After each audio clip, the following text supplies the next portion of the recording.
कहानी का शीर्षक है यह मेरी माँ है। एक छोटे से शहर के प्राथमिक स्कूल में कक्षा 5वीं की शिक्षिका थी। उनकी एक आदत थी कि वह कक्षा शुरू करने से पहले हमेशा आई लव यू ऑल बोला करती, मगर वह जानती थी कि वह सच नहीं कहती।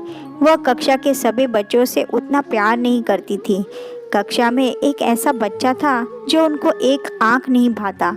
उसका नाम राजू था। राजू मैली कुचैली स्थिति में स्कूल आ जाया करता है। उसके बाल खराब होते, जूतों के बंद खुले, शर्ट के कॉलर पर मैल के निशान।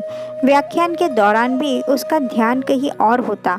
मिस के डांटने पर वह चौंक कर उन्हें देखता तो लग जाता, मगर उसकी खाली खाली नज़रों से उन्हें साफ पता लगता रहता कि राजू शारीरिक रूप से कक्षा में उपस्थित होने के बावजूद भी मानसिक रूप से गायब है। धीरे धीरे मिस को राजू से नफरत सी होने लगी। क्लास में घुसते ही तारिक मिस की आलोचना का निशान बनने लगता। सब बुराई उदाहरण राजू के नाम पर किए जाते। बच्चे उस पर खिलखिलाकर हंसते और मिस उसको अपमानित करके संतोष प्राप्त करती। राजू ने हालांकि किसी बात का कभी कोई जवाब नहीं दिया था। मिस को वह एक बेजान पत्थर की तरह लगता, जिसके अंदर महसूस नाम की कोई चीज़ नहीं थी। प्रत्येक डांट, व्यंग और सजा के जवाब में वह बस अपनी भावनाओं से खाली नज़रों से उन्हें देखा करता और सिर झुका लेता। मिस को अब इससे गंभीर चिढ़ हो चुकी थी। पहला सेमेस्टर समाप्त हो गया और रिपोर्ट बनाने का चरण आया तो मिस ने राजू की प्रगति रिपोर्ट में यह सब बुरी बातें लिख डाली। प्रगति रिपोर्ट माता पिता को दिखाने से पहले हेड मिस्ट्रेस के पास जाया करती थी। उन्होंने जब राजू की रिपोर्ट देखी तो मिस को बुला लिया। मिस, प्रगति रिपोर्ट में कुछ तो प्रगति भी लिखनी चाहिए। आपने तो जो कुछ लिखा है इससे राजू के पिता इससे बिल्कुल निराश हो जाएंगे। मैं माफ़ी मांगती हूँ, लेकिन राजू एक बिल्कुल ही अशिष्ट और निकम्मा बच्चा है। मुझे नहीं लगता कि मैं उसकी प्रगति के बारे में कुछ लिख सकती हूँ। मिस घृणित लहजे में बोलकर वहाँ से उठ आई। हेड मिस्ट्रेस ने एक अजीब हरकत की। उन्होंने चपरासी के हाथ मिस की डेस्क पर राजू के पिछले वर्षों की प्रगति रिपोर्ट रखवा दी। अगले दिन मिस ने कक्षा में प्रवेश किया तो रिपोर्ट पर नज़र पड़ी। पलट कर देखा तो पता लगा कि यह राजू की रिपोर्ट है। पिछली कक्षाओं में भी उसने निश्चय ही यही गुल खिलाए होंगे, उन्होंने सोचा और कक्षा 3री की रिपोर्ट खोली। रिपोर्ट में टिप्पणी पढ़कर उनकी आश्चर्य की कोई सीमा नहीं रही जब उन्होंने देखा कि रिपोर्ट उसकी तारीफों से भरी पड़ी है। राजू जैसा बुद्धिमान बच्चा मैंने आज तक नहीं देखा। बेहद संवेदनशील बच्चा है और अपने मित्रों और शिक्षक से बेहद लगाव रखता है। अंतिम सेमेस्टर में भी राजू ने प्रथम स्थान प्राप्त कर लिया है। मिस ने अनिश्चित स्थिति में कक्षा 4 की रिपोर्ट खोली। राजू ने अपनी माँ की बीमारी का बेहद प्रभाव लिया। उसका ध्यान पढ़ाई से हट रहा है। राजू की माँ को अंतिम चरण का कैंसर हुआ है। घर पर उसका और कोई ध्यान रखने वाला नहीं है, जिसका गहरा प्रभाव उसकी पढ़ाई पर पड़ा है। राजू की माँ मर चुकी है और इसके साथ ही राजू के जीवन की रमक और रौनक भी। उसे बचाना होगा इससे पहले कि बहुत देर हो जाए। मिस के दिमाग पर भयानक बोझ तारी हो गया। कांपते हाथों से उन्होंने प्रगति रिपोर्ट बंद की। आंसू उनकी आंखों से एक के बाद एक गिरने लगे। अगले दिन जब मिस कक्षा में दाखिल हुई तो उन्होंने अपनी आदत के अनुसार अपना पारंपरिक वाक्यांश आई लव यू ऑल दोहराया, मगर वह जानती थी कि वह आज भी झूठ बोल रही है, क्योंकि इसी क्लास में बैठे एक उलझे बालों वाले बच्चे राजू के लिए जो प्यार वह आज अपने दिल में महसूस कर रही थी, वह कक्षा में बैठे और किसी भी बच्चे से हो ही नहीं सकता था। व्याख्यान के दौरान उन्होंने रोजाना दिनचर्या की तरह एक सवाल राजू पर दागा और हमेशा की तरह राजू ने सिर झुका लिया।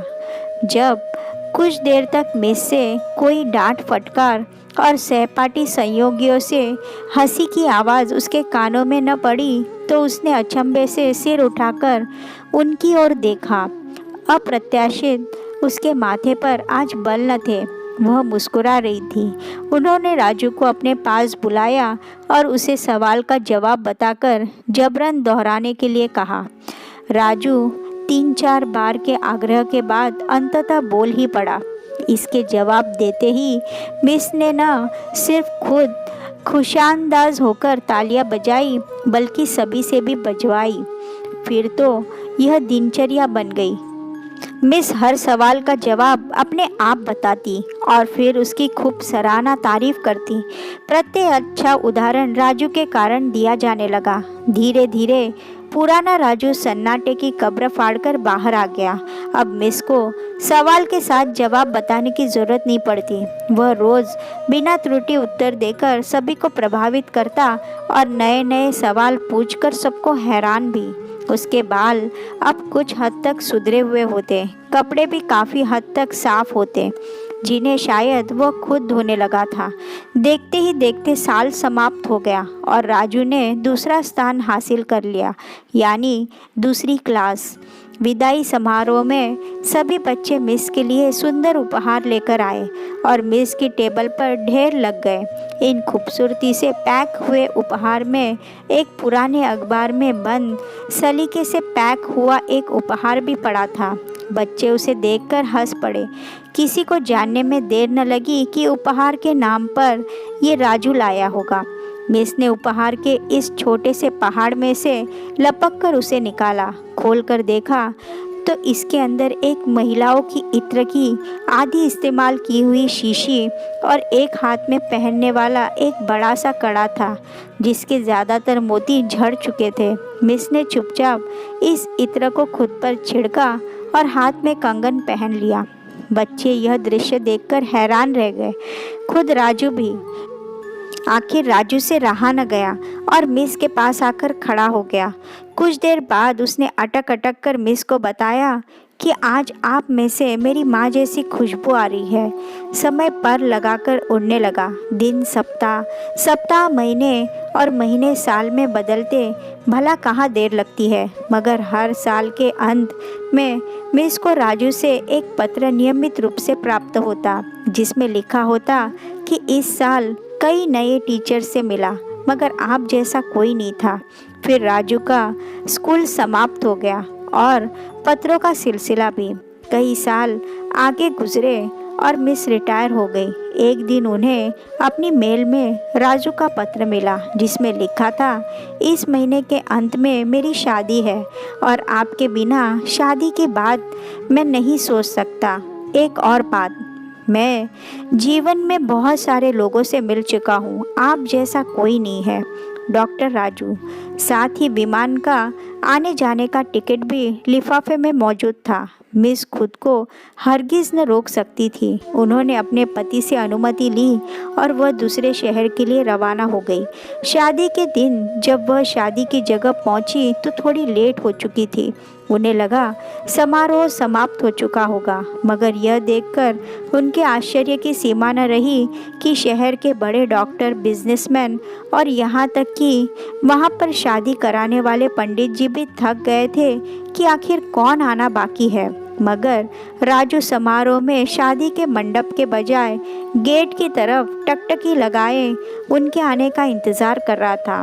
फिर सबने देखा कि जैसे ही यह पुरानी शिक्षिका ने गेट से प्रवेश किया, राजू उनकी ओर लपका और उनका वह हाथ पकड़ा जिसमें उन्होंने अब तक वह सड़ा हुआ सा कंगन पहना हुआ था और उन्हें सीधा मंच पर ले गया। माइक हाथ में पकड़कर उसने कुछ यूँ बोला, दोस्तों, आप सभी हमेशा मुझसे मेरी माँ के बारे में पूछा करते थे और मैं आप सबसे वादा किया करता था कि जल्द ही आप सबको उनसे मिलाऊंगा। यह मेरी माँ है,